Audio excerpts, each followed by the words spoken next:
Hi guys, ఈరోజు మీకు Jesus కి సంబంధించిన మిస్టీరియస్ విషయాలను ఈరోజు మీకు చెప్పబోతున్నా. అసలు జీసస్ పుట్టిన నిజమైన తేదీ ఏది, అలాగే 12 సంవత్సరాల నుండి 30 సంవత్సరాల మధ్య జీసస్ లైఫ్ లో ఏం జరిగింది, సో ఇలాంటివి జీసస్ కి సంబంధించిన టాపిక్స్ ని మీకు చెప్పబోతున్నా. సో లేట్ చేయకుండా వీడియోలకి వెళ్లే ముందు మన ఛానల్ ని సబ్స్క్రైబ్ చేసుకోకపోతే ప్లీజ్ సబ్స్క్రైబ్ చేసుకోండి, అలాగే బెల్ ఐకాన్ ఆన్ చేసుకోండి. సో లేట్ చేయకుండా వీడియోలోకి వెళ్ళిపోదాం.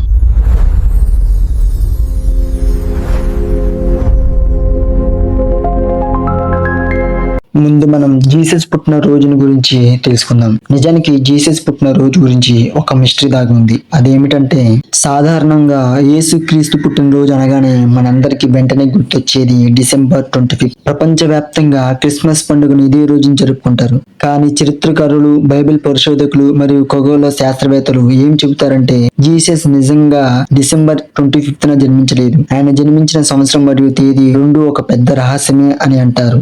మనం ప్రస్తుతం ఉపయోగిస్తున్న గ్రెగోరియన్ క్యాలెండర్ ప్రకారం యేసుక్రీస్తు జననాన్ని క్రీస్తు శకం 1వ సంవత్సరంగా పరిగణిస్తాం. కానీ చారిత్రక ఆధారాల ప్రకారం జీసస్ క్రీస్తు పూర్వం 6 నుండి క్రీస్తు పూర్వం 4 మధ్య కాలంలో జన్మించారని అంటారు. దీన్ని మీరు ఎలా లెక్కించారని అనుకోవచ్చు. ఇది ఎలా లెక్కించారంటే, బైబిల్ ప్రకారం జీసస్ జన్మించినప్పుడు యూదయను పాలించిన హేరోదు రాజు క్రీస్తు పూర్వం 4వ సంవత్సరంలో మరణించాడని రోమన్ ఆధారాలు స్పష్టంగా చెబుతున్నాయి. అంటే యేసు ఆయన మరణానికి ముందే, అంటే క్రీస్తు పూర్వం 6 నుండి 4 మధ్య కాలంలో జన్మించి ఉండాలి. బైబిల్లోని ఏ సువార్తలోను, అంటే మత్తాయి, మార్కు, లూకా, యోహాను వంటి సువార్తల్లోనూ యేసు జన్మించిన ఖచ్చితమైన తేదీ గాని నెల కానీ రాయబడలేదు. పైగా బైబిల్ ఇచ్చే ఆధారాలు డిసెంబర్ నెల కాదని సూచిస్తున్నాయి. అవేంటంటే, లూకా సువార్తలోని 2వ అధ్యాయం 8వ వచనంలో యేసు పుట్టిన రాత్రి గొర్రెల కాపరులు బహిరంగ పొలాల్లో తమ గొర్రెలను కాచుకుంటున్నారు అని ఉంది. ఇశ్రాయేలు ప్రాంతంలో డిసెంబర్ నెలలో విపరీతమైన చలి, మంచు మరియు వర్షాలుంటాయి. అలాంటి వాతావరణంలో గొర్రెల కాపరులు రాత్రి వేళ పొలాల్లో ఉండడం అనేది అసాధ్యంతో కూడిన విషయం అని చెప్పవచ్చు. సాధారణంగా గొర్రెల కాపరులు పొలాల్లో ఉండేది మార్చ్, ఏప్రిల్ లేదా సెప్టెంబర్, అక్టోబర్ నెలల్లో మాత్రమే. మరి జీసస్ పుట్టిన తేదీలో ఎలాంటి నిజం లేకుండా డిసెంబర్ 25న ఎలా క్రిస్మస్ అయింది అంటే, దానికి కూడా ఒక కారణం ఉంది. క్రీస్తు మరణించిన దాదాపు 300 సంవత్సరాల వరకు డిసెంబర్ 25న క్రిస్మస్ జరుపుకునేవారు కాదు. క్రీస్తు శకం 336లో రోమన్ చక్రవర్తి కన్స్టంటైన్ కాలంలో ఈ తేదీ అధికారంగా నిర్ణయించబడింది.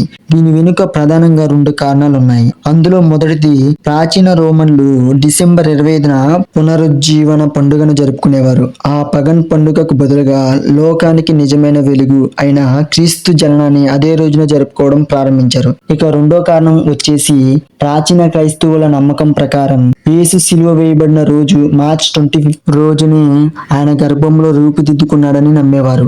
మార్చ్ 25 నుండి సరిగ్గా 9 నెలలు లెక్కిస్తే డిసెంబర్ 25 వస్తుంది.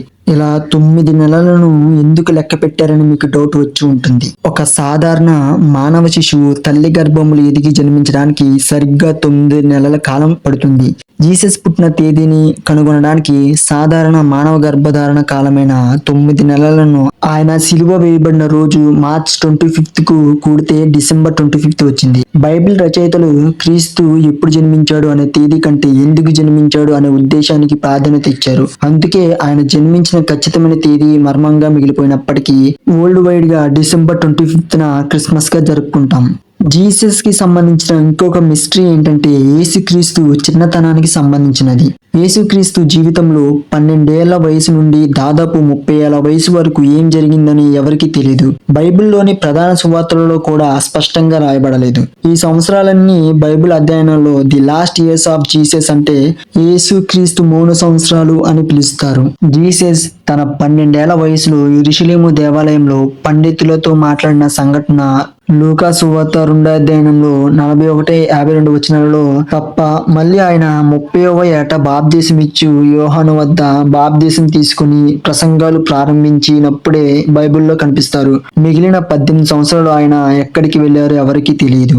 ఈ 18 సంవత్సరాలు ఏమయ్యారనేది బైబిల్ పండితులు, చరిత్రకారులు, పరిశోధకులు 3 ముఖ్యమైన అభిప్రాయాలు చెప్పారు. బైబిల్ పండితులు చెప్పిన ప్రకారం ఈ 18 సంవత్సరాలలో ఎలాంటి రహస్య నాటకీయత లేదని, యూదా సాంప్రదాయం ప్రకారం ఒక కుమారుడు తన తండ్రి వృత్తిని నేర్చుకోవాలి. యేసును పెంచిన తండ్రి అయిన యోసేపు వద్ద వడ్రంగి పని నేర్చుకొని నజరేతు అనే చిన్న ఊరిలో సాధారణ జీవితం గడిపారని చెబుతారు. ఎందుకంటే యూదుల చట్టం ప్రకారం 30 ఏళ్ళు వచ్చిన తర్వాత మాత్రమే ఒక వ్యక్తి పూర్తి స్థాయిలో బోధకుడిగా లేదా యాజకుడిగా సమాజంలో సేవా జీవితాన్ని ప్రారంభించడానికి అర్హత పొందుతారు. కాబట్టి ఆ వయసు వచ్చే వరకు సాధారణ మానవుడిగా జీవించారని అంటారు. హిస్టోరిక్ థియరీ ఏం చెబుతుందంటే జీసస్ భారతదేశానికి టిబెట్ ప్రయాణించారని చెబుతుంది. 19వ శతాబ్దపు చివర్లో నికోలస్ నోటోవిచ్ అనే రష్యన్ విలేకరి ఒక ఆసక్తికరమైన విషయం చెప్పాడు. లడక్ లోని హమీస్ గురుద్వారాలో తనకు ఒక ప్రాచీన గ్రంథం దొరికిందంట. దాని ప్రకారం జీసస్ తన 13వ ఏట వ్యాపారస్తుల బృందంతో కలిసి సింధు నది తీరానికి భారతదేశం మరియు టిబెట్ ప్రాంతాలకు వచ్చారని ఆయన చెప్పారు. అలాగే ఆయన అలా వచ్చి వేదాలు, బౌద్ధ ధర్మం అధ్యయనం చేశారని, అందుకే యేసు బోధనలో అహింస, ప్రేమ, క్షమాపణ అనే బౌద్ధమత ఛాయలు కనిపిస్తాయని ఈ సిద్ధాంతం చెబుతుంది. అయితే ఈ కథనాన్ని ప్రధాన చరిత్రకారులు అలాగే బైబిల్ పరిశోధకులు ఒప్పుకోలేదు. నోటోవిచ్ సృష్టించిన కల్పిత కథగా కొట్టిపారేశారు. అలాగే థర్డ్ థియరీ ఏంటంటే ఎస్సీన్లు సమాజంతో శిక్షణ. ఆ కాలంలో యూదయ అనే అడవి ప్రాంతం ఒకటి ఉండేదంట. అక్కడ ఎస్సీనులు అనే ఆధ్యాత్మిక రక్షక యూద వర్గం ఉండేది. వీరు డెడ్ సీ స్క్రోల్స్ అనే బైబిల్ వ్రాసారంట. కొందరు చరిత్రకారుల ప్రకారం యేసు ఈ 18 ఏళ్ల కాలంలో అరణ్యంలో ఉన్న ఎస్సీనుల వద్ద ఉండి పాత నిబంధన ధర్మశాస్త్రాన్ని, ఆధ్యాత్మిక రహస్యాలను, వైద్య మూలిక జ్ఞానాన్ని లోతుగా అభ్యసించి ఉంటారని భావిస్తారు. అలాగే జీసస్ బాల్యం గురించి అపోక్రిఫా అనే గ్రంథంలో ఏమని వివరించారంటే, అందులో జీసస్ బాల్యం గురించి ఎలా వివరిస్తారంటే, జీసస్ 5 ఏళ్ల వయసులో మట్టితో పిచ్చుకల బొమ్మలు చేసి వాటికి ప్రాణం పోసేవాడంట. అలాగే ఈ కథలో యేసుక్రీస్తు చాలా త్వరగా కోపం వచ్చేదని, చనిపోయిన స్నేహితులను బ్రతికించడం, తండ్రి చెక్కలు చెక్కేటప్పుడు చెక్క పడవు సరిపోకపోతే యేసు దాన్ని మ్యాజిక్ లాగా సాగదీసి పెద్దది చేశాడంట అని ఆ గ్రంథంలో రాశారు. ఇది 2వ శతాబ్దంలో థామస్ రాసిన బాల్య సువార్త అనే గ్రంథంలో ఉన్నవి. ఈ గ్రంథాన్ని బైబిల్లో ఎందుకు కలపలేదంటే యేసుక్రీస్తు చిన్న విషయానికి శపించే ఒక ముక్కోపిలాగా అదుపు లేని శక్తులున్న బాలుడిగా ఉంటాడు. ఇవి దైవిక స్వభావానికి విరుద్ధంగా ఉన్నాయని, చారిత్రక ఆధారం లేని జానపద కథలని పండితులు వీటిని రిజెక్ట్ చేశారు. ఇలా కొంతమంది జీసస్ బాల్యం గురించి అంచనా వేశారు తప్ప ఎవరికి 18 సంవత్సరాల గురించి ఇంకా ఎవరికి తెలియదు.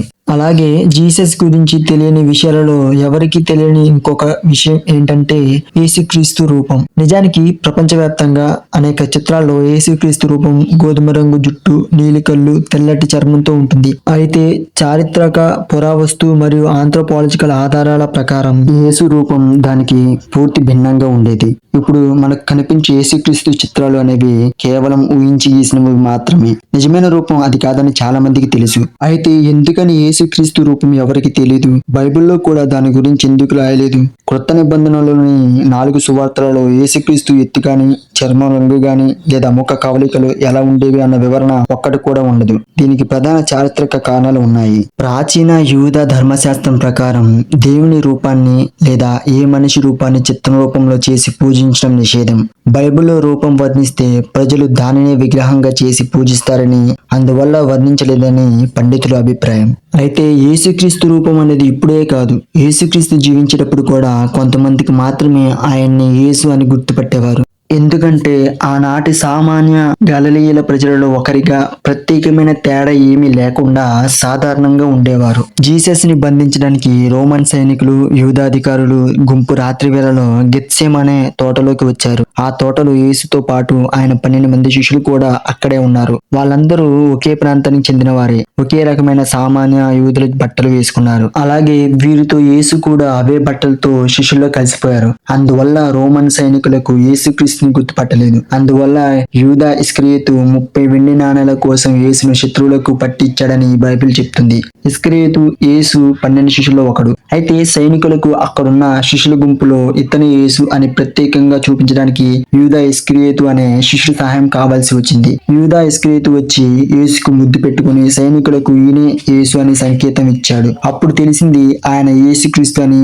అప్పుడు బంధించారు సైనికులు. దీన్ని బట్టి మనకు తెలిసింది ఏమిటంటే జీసస్ రాజు రాజులాగా రాజసంతో లేదా విచిత్రమైన రూపంతో సమాజంలో తిరగలేదు. ఆయన ఎంత సామాన్యుడిగా బ్రతికారంటే స్వయంగా బంధించడానికి వచ్చిన సైనికులు కూడా ఆయన శిష్యుల నుండి వేరు చేసి గుర్తుపట్టలేకపోయారు. కాబట్టి ఈ కాలంలో ఆయన రూపం గురించి తెలియడం అనేది అసాధ్యం. కానీ యేసుక్రీస్తుని శిలువ నుండి దించిన తర్వాత ఆయన శరీరాన్ని చుట్టిన వస్త్రంపై ఉన్న ఆనవాళ్లు నేటికి సైన్స్ కి ఒక పెద్ద మిస్టరీగా మిగిలిపోయింది. ఈ వస్త్రంలో ఆయన రూపం కనిపిస్తుందని అంటున్నారు. ఇది ఎంతవరకు నిజమనేది రీసెర్చ్ లో తెలియాలి. ఈ మిస్టరీ గురించి కూడా వీడియో చేయాలంటే చెప్పండి, దాని గురించి కూడా వీడియో చేద్దాం. అలాగే ఇదనే కాదు, ఇంకా బైబిల్లో చాలా రకాల ఇంట్రెస్టింగ్ మిస్టరీస్ ఉన్నాయి. వాటి గురించి కూడా తెలియాలంటే కామెంట్ లో తెలియజేయండి. నేను మీకు మరొక వీడియోలు చేయడానికి ప్రయత్నిస్తాను. సో ఈ వీడియో మీకు నచ్చినట్లయితే ప్లీజ్ లైక్ చేయండి. అలాగే మన ఛానల్ని సబ్స్క్రైబ్ చేసి బెల్ ఐకాన్ ఆన్ చేసుకోండి. Okay, thank you, by by.